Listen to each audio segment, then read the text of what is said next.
नालंदा जिले के परवलपुर थाना के समीप 7 दिवसीय श्रीमद् भागवत कथा का भव्य आयोजन किया गया। इस धार्मिक कार्यक्रम का आयोजन समाजसेवी विजय प्रकाश के नेतृत्व में किया गया।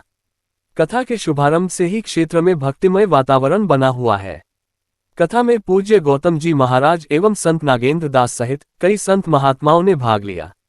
कार्यक्रम में आसपास के गांवों के अलावा अन्य प्रखंडों से भी बड़ी संख्या में श्रद्धालु पहुंचे और कथा का श्रवण किया। कथा स्थल पर श्रद्धालुओं की सुविधा के लिए झूला तथा विभिन्न प्रकार की दुकानों की भी व्यवस्था की गई है, जिससे मेले जैसा दृश्य देखने को मिल रहा है। प्रतिदिन बड़ी संख्या में श्रद्धालु कथा सुनने पहुंच रहे हैं।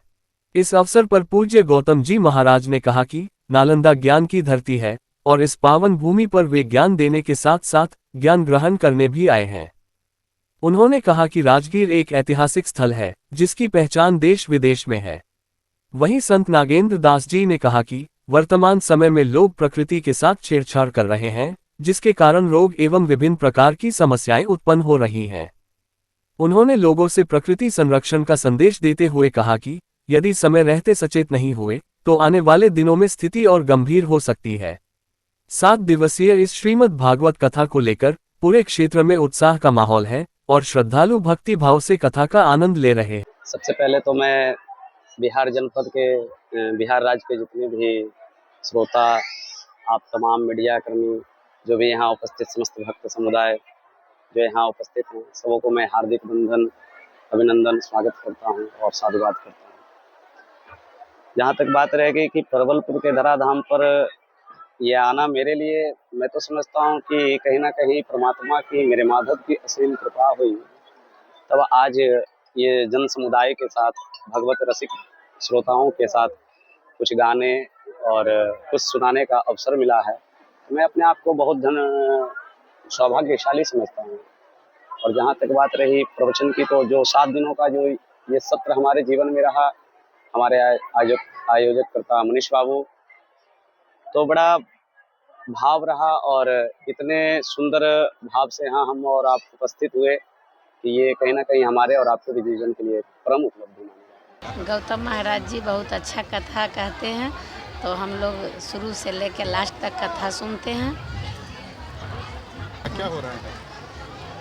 आज हम लोग पूजा शंकर भगवान के किए हैं, रुद्राभिषेक, फिर प्रवचन सुनने आए हैं, फिर वेदी में किए हैं पूजा।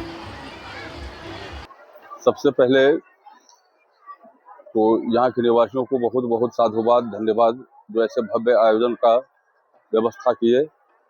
और इस यज्ञ का उद्देश्य विश्व कल्याण है, मानवता की अभिवृद्धि हो, लोगों में पवित्र भावना जगे और प्रकृति रूप परमात्मा का भी संरक्षण हो, इसका भी संदेश है यज्ञ से। यज्ञाद भवन्ति पर्जन्यो पर्जन्य यज्ञ संभवः, उस सिद्धांत का भी प्रतिपादन है इसमें। अग्निदेव की प्रधानता है, इसलिए हवनात्मक यज्ञ की विशिष्टि होती है। विशेषतः हमारे समाज में जो कटुता बन रही है यत्र तत्र, उसके निवारण में इससे बड़ी सहायता होती है। सद्ज्ञान सद शिक्षा इस व्यास मंच के द्वारा मिलती है और यज्ञ से लोगों में प्रेम की भावना बढ़ती है। ऐसे आयोजन समाज में बराबर बना रहे तो सामाजिक शिक्षण सबों को मिलता रहे। कारण ये कि वर्तमान शिक्षण व्यवस्था में जो मैकालिक शिक्षा व्यवस्था है, इसमें चारित्रिक निर्माण का कोई संदेश कहीं छिपा नहीं है, केवल भौतिकवादी शिक्षा है उसमें। उससे हम क्लर्क बन सकते हैं, पदाधिकारी बन सकते हैं, तत्वगत्वा हम सब नौकर के ही नौकर रहेंगे। सबसे पहले तो आए हुए मीडिया बंधुओं को हार्दिक शुभकामनाएं कि बाबा कल्याणेश्वर नाथ के प्रांगण में आप लोग आए, आप सब पे असीम कृपा बना के रखें। और बाबा के बुलाने के मतलब ये है कि आज हमारे समाज जो है ये धरती के अंदर बहुत छेड़छाड़ कर रहे हैं और मार्ग से भटक रहे हैं। इसलिए मेरा यह छोटी सी प्रयास है कि इसके माध्यम से लोगों को मार्ग में लाया जा सकता है।